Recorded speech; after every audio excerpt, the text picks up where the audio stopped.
Greetings everyone, and welcome back to Hammerhead Model Making. This is Brett, and today I am bringing to you what I am calling my Mythbusters Special. So what I have here is the Italeri TR-1B kit. So this is a trainer version of the U2. This is in 48 scale, and the reason why I got this kit is because I wanted to try and replicate a publicity photo from the TV show Mythbusters. And in that show, Adam Savage got to fly in a U2. So this is kind of my tribute to that. Adam Savage is kind of one of my personal heroes as a maker, a model maker, and just a general communicator. So this is a old kit. And I hate to call it an old kit because it's only like 2 years younger than I am.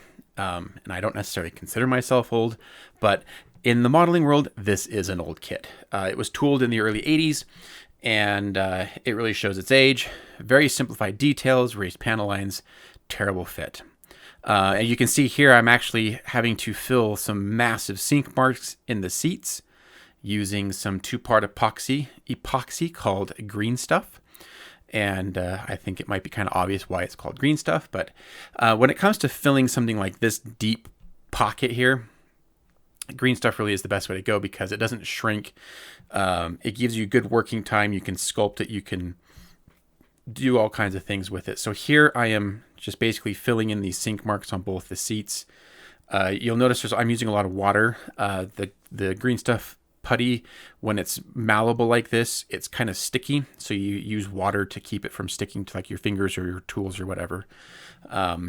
It'll dry to the touch in about an hour, and it fully sets in about 12 hours. So while the seats are setting, I can go ahead and complete the rest of the cockpit build. But anyways, as I was saying, Adam Savage is somewhat of a hero of mine, and I've been trying to think of something I could do that was Mythbusters related. And then I remember coming across a publicity photo. It's Adam and Jamie and one of the U2 pilots standing in front of the U2 at Beale Air Force Base, and they're doing, Adam and the pilot are in these bright yellow suits, and I just thought, wow, that's such a cool picture. And so I was like, that's what I'm going to do. I'm going to replicate, well, not completely, but I'm going to come close to replicating this picture. And everything started with when I found an actual figure, a U2 pilot figure, and I was like, fantastic. I can start with this as a basis for creating an Adam Savage figure. And then it was like, okay, well, it's only available in 48 scale. What kits are available in 48 scale of the U2? And I came across the Italeri one, and it had the right markings. It was the 2-seat variant as opposed to, I mean, you can build both the single seat and the 2-seat variant. I needed the 2-seat variant, obviously. And it had the right markings for Beale Air Force Base for the 2-seater. And as far as I can tell, it's the correct tail number that Adam Savage flew on. So this was really fun. I knew going in that I would have to make some modifications to the kit in order to better match the picture. And I don't spend a lot of time detailing the interior portion of the cockpit and stuff, because in the reference picture I have, the cockpit's canopies are both closed. And so once they're closed, they're kind of cave-like inside the canopy, so it'll be hard to see what's going on inside anyways. But there were a few areas on the outside that I knew I could add a little bit of detail to, just to kind of spruce things up. So here I'm adding some plumbing to the main landing gear wheel well, and unsurprisingly, photographs of these areas on the actual U2 aircraft are rather sparse. So I'm really kind of taking some creative license here in terms of what is actually happening inside the landing gear wheel well. But I think I've done enough of these that I can kind of get a good idea of what it might look like. So here I'm just using some different gauges of wire to add the plumbing, using some micro drills to drill appropriate holes so that I can feed the wires through. You've seen me do this on other kits before. Nothing new here. I was able to find a decent enough photograph of the aft landing gear bay, and there were a couple of these I want to call them cylinders. I don't know if they're a hydraulic or what they are, but there's these rather prominent cylinders inside the aft landing gear bay that I wanted to replicate. So that's what I'm doing here, just cutting some styrene rod to length, drilling out some holes, and then I can wire it all up and put those in. And these little drill bits are great. I picked them up on Amazon, and they come in these little clamshells that come with like 8 different size drill bits. And what's great is that what I got was a pack that came with 6 of those clamshells. So 6 times 8 drill bits. I got, I had a ton of drill bits. I got those probably about 4 years ago. And I'm down to like 5 drill bits left. And because, some of those small drill bits are really fragile. It's really easy to break them. But I think I paid like $15 for the whole set of, 6 times 8. So they're relatively inexpensive, but it's about time I get some new ones and rebuild my stock. But very, very handy tool to have in your arsenal. So I would recommend getting them. I'll try and remember to put a link down below where you can find it on Amazon. But invaluable tool. They're cheap enough that, as they break and you replace them, that, $15 over 4 years really isn't that too much. So here are getting those cylinders finally installed. And, I'm not going crazy overboard on like super detailing these areas just because they're going to be under the aircraft. You're going to have a hard time seeing them. But I like knowing that they're there. Plus it gives me the practice. So, I think this is a good practice to do on a kit that you have, just adding a couple of lines of plumbing or whatever, just to kind of build up your skill there and then move on to bigger and better things. So now what I'm doing is I'm drilling some holes for the brake lines on the main landing gear. And if you see pictures of the main landing gear on a YouTube, the brake lines are actually quite prominent. So this was definitely something I wanted to replicate here. So they're actually passing, so that bracket they're passing through, those are the landing lights. And there's 2 sets of hoses that go down the main landing gear, and they kind of do this cool big loop thing around the back side. And so that's what I'm doing here. And it's a neat detail, and this one you will be able to see this one when the aircraft is sitting on the ground on the display base. So this was important for me to get done and make it look good. So once we get those into the appropriate places, we can trim the lines as needed. And then there's this, so the lines go up the landing gear and into like this, some kind of box or housing or something. So that's what this little piece of plastic is to represent. And, this probably took me, between the drilling, getting the lines fed in there and manufacturing this tiny little piece of plastic, maybe 20 minutes, less than 20 minutes. So for 20 minutes of work, I think it adds a lot of detail to this area and really helps spruce it up. So at this point, we can start painting interior items like the cockpit. Like I mentioned before, this is an old tool kit. The cockpits are rather sparse, and there's a little bit of raised detail on the side console and the instrument panel, but you don't get like any decals or anything for any of this stuff. So if you really want to go heavy into making this look good, you want to have open cockpits, you're really going to need to go to aftermarket here. I don't even think the kit parts are a good base for scratch building. I just don't think they're very accurate. I think you'd be better off with aftermarket. But like I said, I chose not to do that because I knew the canopy doors would be closed. The seats don't look terrible. They're pretty close in shape and size and detail, but again, pretty Spartan. There's no sidewall detail at all, and there's still a lot of open gaps. Once you actually get the cockpit tubs installed, there's still a lot of open gaps.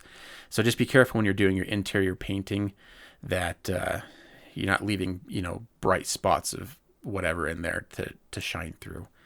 So here I'm just painting some of the details with Vallejo acrylic black and a small brush.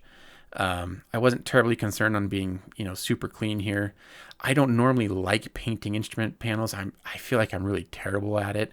I definitely rely on, photo etch or a decal, but that wasn't an option here. So I had to hand paint this, and it looks okay.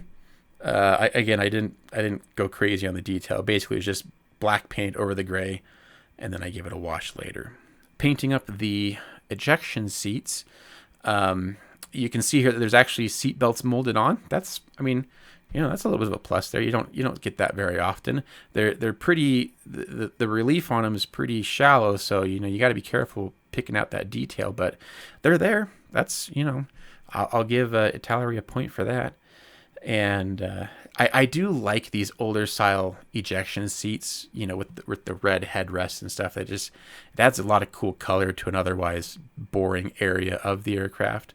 And you can actually see the headrest through the window, so that little pop of red does stand out, and it's a neat little visual thing once the kit is complete. So one of the big things about this kit that I'm going to warn you up front, and you'll kind of see a little bit later on in this video, is because the kit is designed to do both a single seat version and a two-seat version, you have different parts that you have to put on around the cockpits in order to affect both versions. And the fit on these parts was atrocious. Now, the fit overall in general was pretty terrible, but around the cockpit was just it was a struggle. And this required a lot of physical grunt work to get this thing together. And you'll see. So this part one of the series is going to mainly be focused on the fuselage and all the work done to the fuselage. And so you'll see what I mean when you start seeing the kind of work that we have to do. So at this point, I've glossed up the interior and I'm doing my wash. Just like with the detail painting, I wasn't terribly concerned on being super clean and neat here. I just really need to kind of get that little shadow layer in there. So there's at least a hint of that. So the wash goes on. Once it's dry, then I can break out the cotton buds and get to wiping away the excess. Pretty standard if you've seen my videos. Nothing out of the ordinary here. So with everything done, we matte coat everything, give it a nice good flat coat, and we can start assembling everything and getting it all put together. So one of the things on this kit is when you're attaching the tubs to the sidewall of the aircraft, there's two tiny little I would imagine there's supposed to be, points where you line it up along the inside of the fuselage on one side. But in all actuality, they really don't actually help you at all. You really just kind of have to stick this in there, glue it, and hope it fits. Because there's really no placement guides here. And so super glue is going to be your friend. Quick set super glue so that you can kind of get into the right spot, glue it, and then tack it, hope that it stays. And dry fit, constantly dry fit here to make sure that you're getting it all lined up and squared up, because you don't want your seats crooked off to one side. It just wouldn't look good.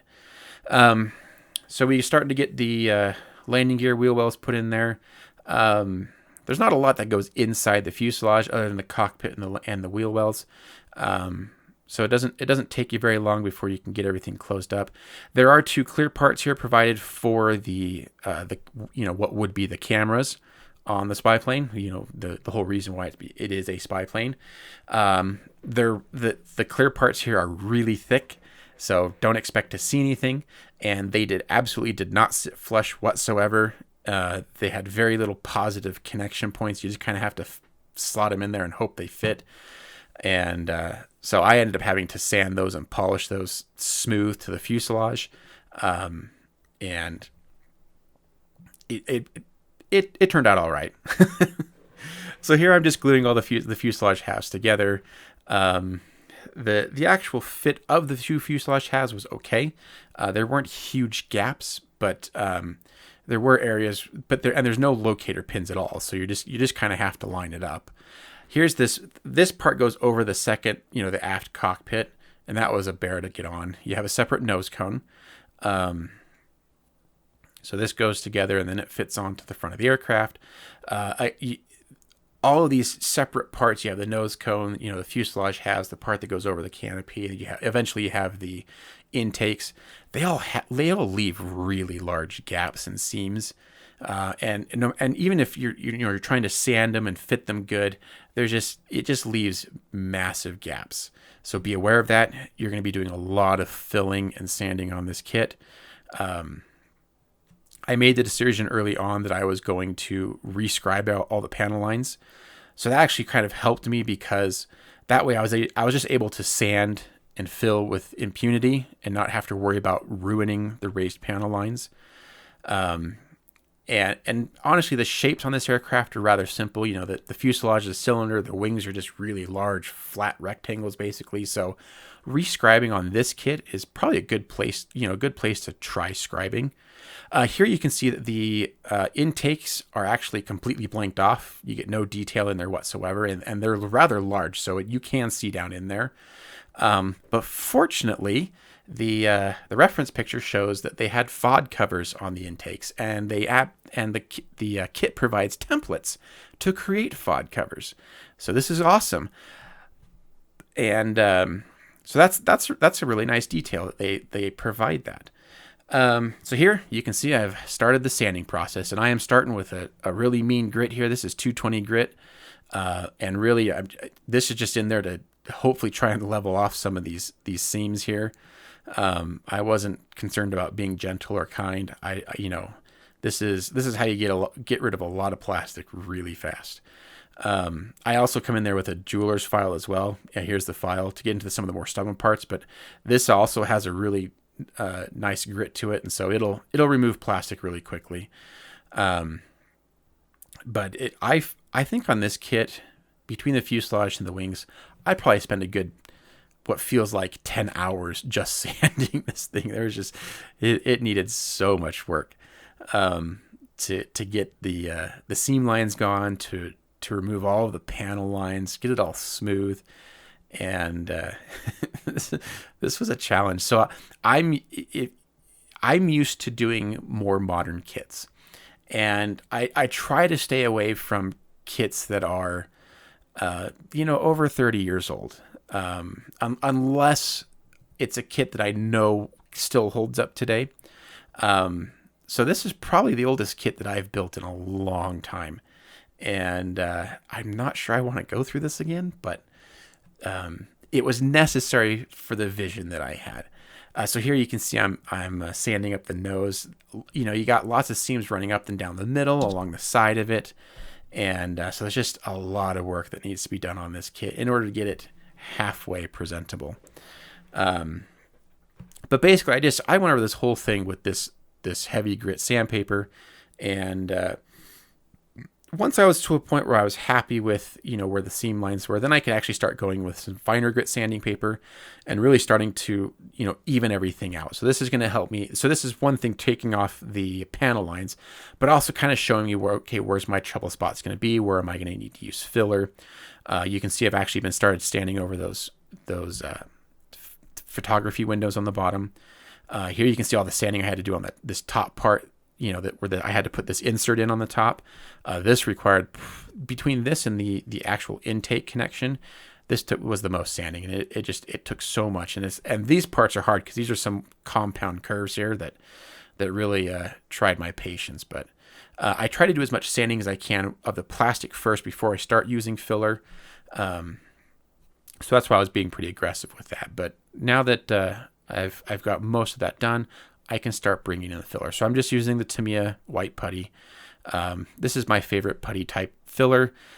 It does shrink when it dries a little bit, but not too much. And if you can anticipate it, then you can deal with it. But I just love the way that this stuff sands. I feel like it sands. You can polish this stuff up just like the plastic around it. It's great. The only downside, at least in my opinion, the downside to this putty is that it does dry, pretty quickly. So you can only work with a small amount at a time. So I'll put a little bit out on my palette, apply it to the model, do a little bit more, apply it to the model, and just kind of work in little patches like that.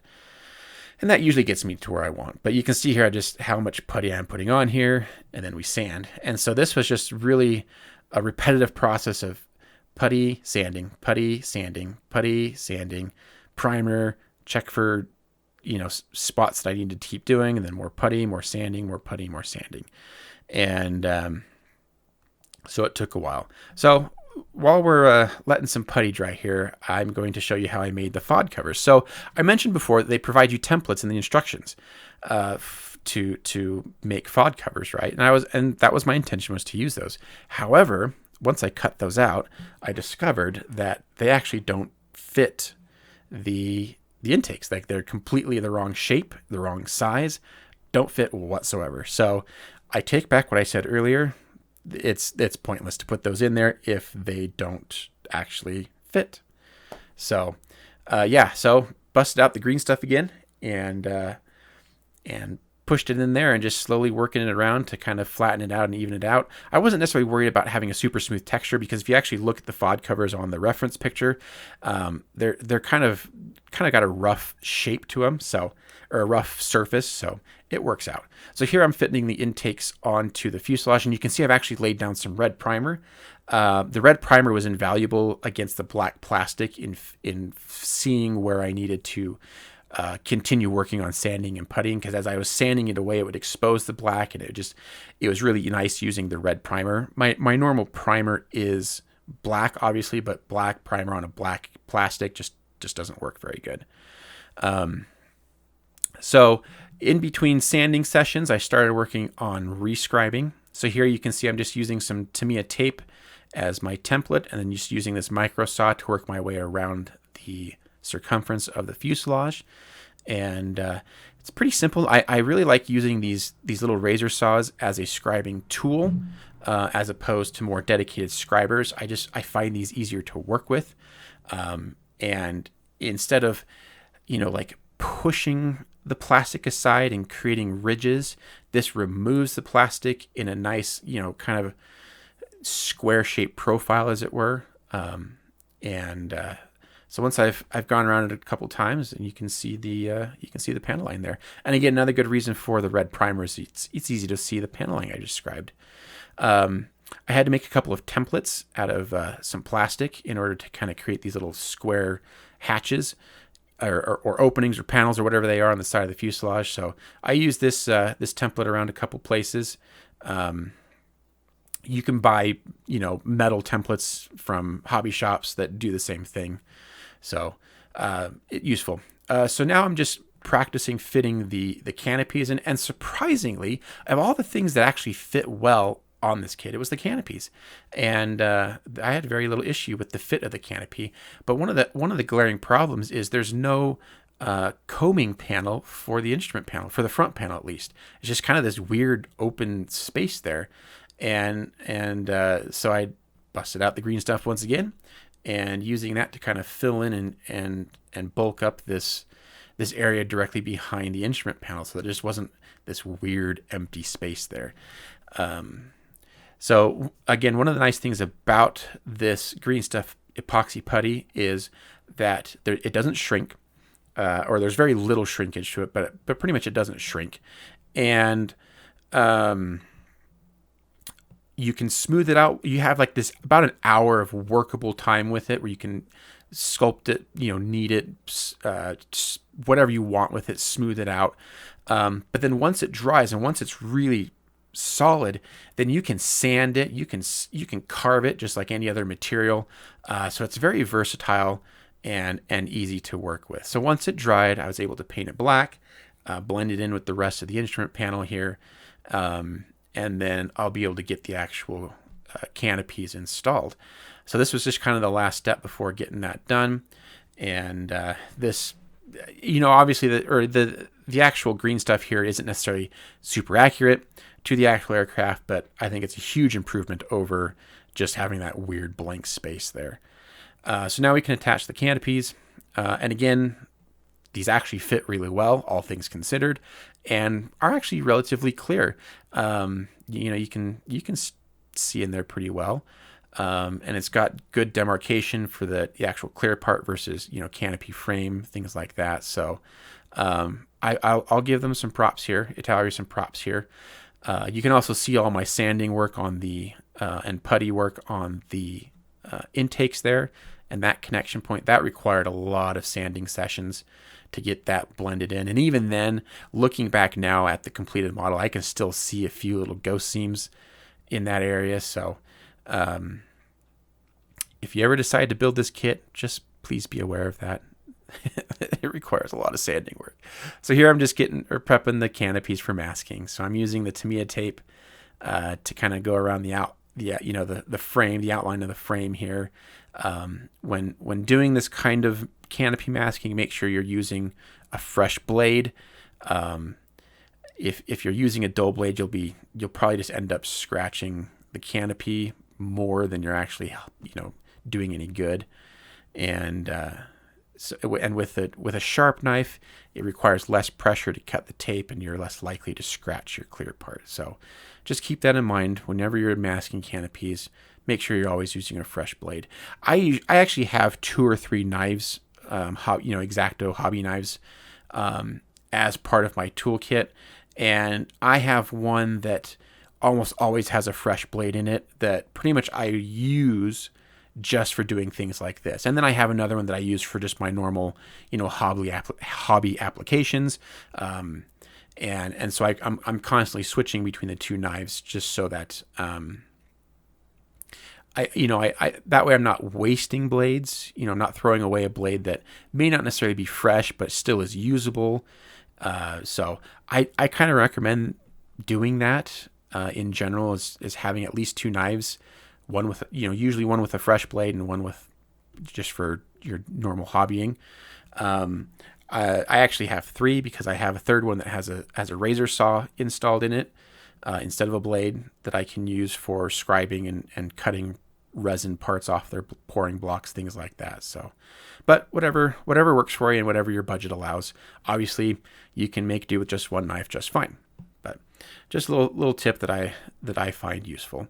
So just basically as we go around getting the canopy all masked up, I'm not going to use my, expensive Tamiya tape to fill in all that empty stuff. I'm going to use some liquid mask.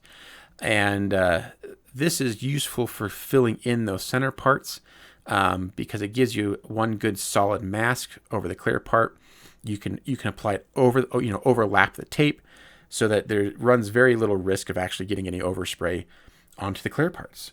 So we're going to spray our interior gray color on the outside here, and so that will kind of, in the off chance that you'll be able to see in there, you'll be able to see that interior color. So at this point, we're nearing the end of part 1 here, and thanks for sticking around. Look forward to parts 2 and 3. In part 2, we're going to go through and do all the modifications to the wings and painting, and then part 3, we're going to be working on the base and the figure. So there we go. That is the fuselage of the Italeri TR-1B. Thanks for watching. If you're not subscribed, please subscribe. And look forward to parts 2 and 3 and more 5-minute reviews. Thanks for watching. We'll see you around. Take care.